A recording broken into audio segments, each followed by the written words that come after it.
të naftës, do më lejoni vetëm pak minuta, për shkak sepse sapo më erdhi një denoncim që lidhet me shkeljen brutale të lirive dhe të drejtave të njerëzit në Shqipëri nga ana e policisë së shtetit.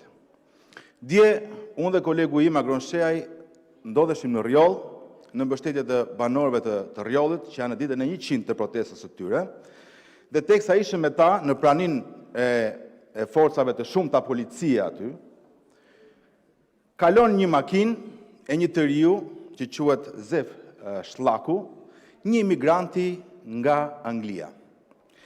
Zefi, sa po kishte zbritur nga aeroporti i Rinasit, kishte marrë një makinë me qira, i kalon rruga aty, ndalon makinën, na përshëndet të gjithëve dhe shan qeverinë e Edi Ramës. I turret policia dhe ndalon makinën, është e filmuar.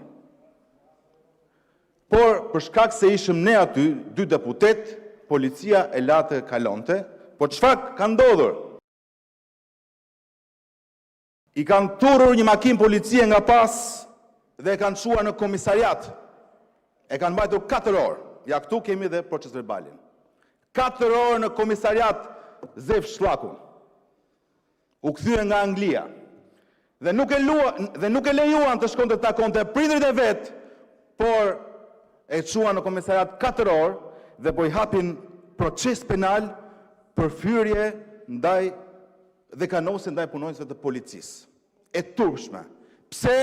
Sepse kritikoi qeverinë e Edi Ramës. E shikoni që bëni ju? Pse ndaloi makinën aty, përshëndetje protestuesit, kritikoi qeverinë, e ndoqi patrulla policisë, i ka bllokuar makinën me qira, ja ka sekuestruar sipas aktit këtu, e ka mbajtur 4 orë në komisariat të riun nga veriu që po kthehej nga Britania e Madhe. I cili thoshte, kam të drejtë të shaj qeverinë e Edi Ramës, se dhe në Angli e shaj qeverinë që është në pushtet atje. Është e drejta ime si qytetar. Dhe çfarë ndodh këtu? Po guxove të flasësh të protestosh? Edhe shqiptarëve që vinë këtu në Shqipëri të takojnë familjarët e tyre, të arrestojnë, të sekuestrojnë, të ndalojnë të takosh familjen. Ky është shteti policor. Ka 3 muaj dhe nuk flet njeri për Rjollin. Kjo është e turpshme.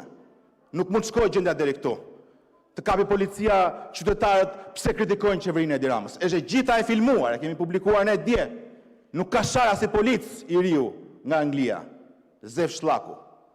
Pa e kanë ndjekur sikur është trafikant droge, nuk e lejuan të shkojnë në shtëpi dhe e mbajtën 4 orë në komisariat. Dhe procedim penal. Shteti policor i juaj. Tani, për të çmimin e naftës.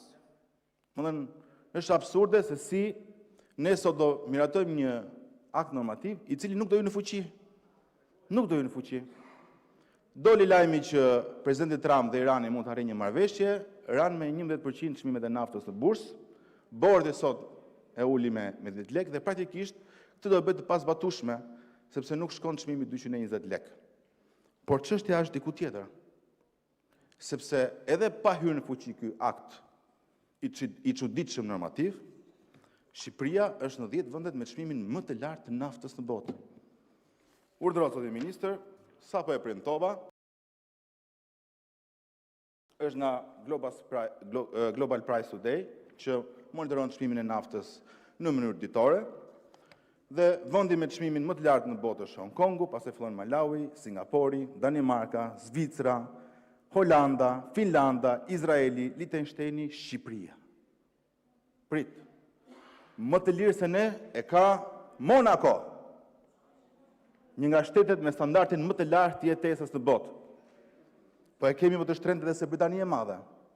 Më të shtrenjtë edhe se Belgjika, edhe se Franca, edhe se Gjermania, edhe se Suedia. E kuptoni ju? E kuptoni? Pra ne kemi më të shtrenjtë se Britania e Madhe, ku pagat mesatare janë të paktën 5-6 herë më të larta. Por The Enterprise World, një website shumë i respektuar, për muajin prill, nxjerr këtë tabelë, 10 vendet me çmimin më të lartë të naftës të botë. Valvitet dhe flamuri shqiptar këtu. E kuptoni? Pra, ne jemi bashkë me Zvicrën, me Danimarkën, me Hong Kongun, me Singaporin, me Holandën, me Greqinë. Më falni, çfarë është kjo? Si mundet që shqiptarët e varfër të paguajnë një nga çmimet më të shtrenjta në botë? Si mundet?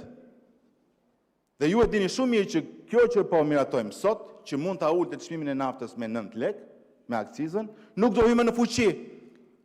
Sot që kemi 196 lekë për litër, është shumë lartë ky çmimi i naftës. Dhe në një ekonomi në zhvillim si e jona, zoti ministër, ky çmim i lartë i naftës është një penalizim i rëndë, sepse rrit çdo kosto në ekonomi dhe ju e dini këtë gjë. Sepse fakti që ju jeni të paaftë dhe keni futur shumë taksa në çmimin e naftës, ky është problemi juaj, nuk do të ishte problemi i shqiptarëve. Por ka dhe një problem tjetër, që ju nuk e zgjidhni dot, që është kontrabanda e naftës. Mjafton shikosh të dhënat e para 2-3 viteve, të 2022, të bësh një krahasim të thjeshtë. Kosova, në 2022, për shembull, ka 400.000 mjete dhe zhdoganon 800.000 ton naftë, dhe pjesë më të madhe nga portet tona.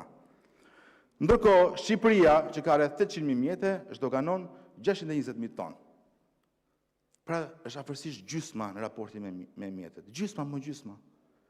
Dhe nëse do llogarisësh se sa taksa ke humbur ti, janë gati 70 miliard lek ose 700 milion euro çdo vit. Llogariteni vetë se çfarë mund të bësh me këto para, me 700 milion euro në vit. Minimumi do të dyfishohet pensionet. Minimumi. Por, me që nga dhe ministra Ibrahimi këtu, e cila ka këmbgulur disa herë që pavarësisht rritjes së çmimit të naftës, mesatara që një familje shqiptare harxhon për naftën është 3% në muaj. Është kështu apo jo? Keni thënë 3%? 3%. Okej. Zoja ministre, po të lexoj një mesazh që sapo më ka ardhur. Unë jam një mësues në Tiranë, bashkë me bashkëshorten time dhe kemi 2 fëmijë. Pagat tona janë afërsisht 2.1 milion lekë të vjetra në muaj. Jetoj me qirana Astir, ku paguajmë 450.000 lekë të vjetra në muaj. Kemi një makinë të vogël, një Renault Megane e 2012-s me motor 1.5 nafte. Ajo harxhon rreth 7 litra për 100 km në Tiranë. Nëse nuk lëvizim ndonjëherë të dielën në Durrës, ne shpenzojmë diku 1200 km në muaj. Me çmimin e sotëm të naftës janë të paktën 170-180.000 lekë në muaj. Dua të di, thot, nga e nxjerr 3% të buxhetit për një familje, që thot ministrja, kur ne harxojmë afërsisht 10% të buxhetit të familjes tonë vetëm për naftën, me një makinë modeste që kushton diku te 3.000 euro, në motor 1.5. Dhe po flasim për një familje që janë çift mësuesish, që janë mbi pagën mesatare dhe që janë shtresë mesme në Shqipëri. Pra si mund thua që kjo familje harxhon 180.000 lekë në muaj, me shumë kursim, që bën rreth 40 kilometra në ditë, ju thoni harxhon vetëm 3%. Nga i nxirni ju këto shifra? Llogarisni dhe karburantin tuaj falas si ministre ju dhe bëni thjesht një shumatore? Po si mund të talleni me njerëzit shumë, me familjet shqiptare? Kur dihet që rritja e çmimit ndikon direkte, nuk ndikon direkt vetëm te pompa e naftës. Ndikon edhe rritja e çmimeve të çdo produkti dhe shërbimi në Shqipëri, është e lidhur kjo. Ne jemi një ekonomi që vetëm lëviz nga nafta. Ndërkohë ju thoni 3%. Si që nga 3%? Urdhro jepi përgjigje këtij çifti mësuesish që jeton në Astir. Kanë 2.1 milion lekë të ardhura në muaj.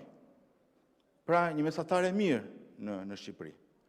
Jeton dhe me qira, kanë 2 fëmijë, kanë një makinë të vogël fare dhe thot 1200 km lëvizim, 40 km në ditë. Pra sa të marrin fëmijët të shkojnë, nuk bën ndonjë gjë tjetër. 40 km dihet sa është. Të lëvizësh një orë pak në Tiranë. Dhe harxojnë 170-180.000 lekë në muaj. Nxirreni ju 3% tani për qytetarët.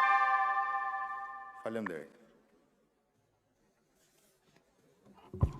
Faleminderit. Fjalën e ka zoti Klevis Balliu. Një sqarim, unë vetë nuk bëj asnjë kalkulim, as përqindjesh, as shpenzimesh familjare dhe kur flas në parlament, flas me shifra zyrtare, me statistika zyrtare dhe flas me shifrat e Instatit. Dhe nuk jemi këtu për të folur për një individ konkret, për shpenzimet e mia, apo tuajat, apo të kujtdo deputeti në parlament, apo të një familje konkrete. Metodologjia që përdorin stati për të matur shpenzimet mesatare të familjeve shqiptare është një metodologji e cila është e miratuar nga Eurostati, është mo me metodologjinë që përdorin të gjithë vendet e Bashkimit Evropian dhe të gjithë vendet që janë kandidate për të antarësuar në Bashkimin Evropian dhe sipas kësaj metodologjie, përqindja që paguajnë familjet mesatare shqiptare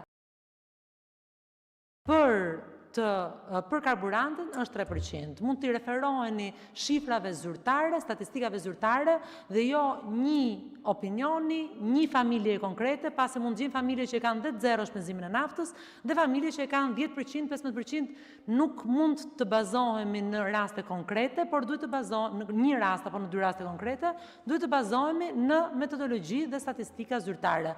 Këto janë shifrat që përdor unë, këto janë shifra mbi të cilat hartohen politika. E vërteta është që familjet shqiptare shpenzojnë më shumë për energji elektrike se sa për karburant. Dhe e vërteta është që çmimi i energjisë elektrike në ekonominë shqiptare, në Shqipëri, për konsumatorët familjar, është ndër më të ulët. Faleminderit. Faleminderit. Jo, po s'ju jap dot se mund të bëni replik mbi replik. Zoti Klevis Balliu, përgatitet zonja